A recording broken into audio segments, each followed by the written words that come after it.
कुनै पनि फुलका टुप्पा अथवा हाँगाहरू कटिङ गरेर सार्दाखेरि कसरी सार्ने, कसरी चाहिँ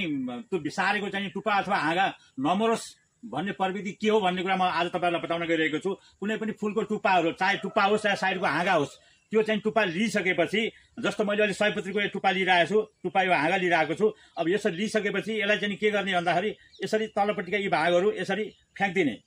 अनि यसलाई पनि यसरी फ्याँक्ने, चुट्ने, अनि यति भाग यसरी यस्तो गराउने, देख्नु भएको छ, यस्तो गराउने। अनि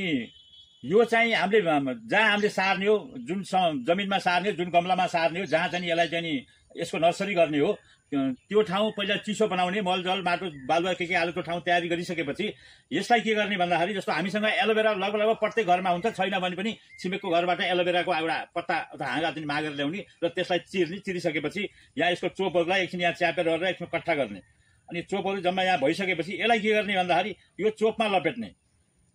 यो काटेको हाँगाको चाहिँ फेदलाई यसलाई चाहिँ एलोभेरामा दलेर चाहिँ तपाईहरुले यसलाई चाहिँ जहाँ सार्ने त्यहाँ लगेर सार्नुभयो भने यो तलपट्टिको कटिङ भएको अथवा गाडेको चाहिँ यो भाग चाहिँ कुहिने सम्भावना न्यून हुन्छ र यसले जरा निकाल्ने शक्ति चाहिँ यसको बढ्छ र चाँडै नै यो सर्छ र यसले चाँडै नै जरा निकाल्छ र हाम्रो चाहिँ यो कटिङ प्लान्ट सारेको चाहिँ बिरुवा चाँडै तयार हुन्छ। यो हामीले कटिङ सारिसकेपछि तुरुन्तै पानी नदिने, चिसोको लागि पहिले चिसो बनाएर मात्र यसलाई सार्नुभयो भने राम्रोसँग हाम्रा कटिङ प्लान्टहरू तयार हुन्छन्।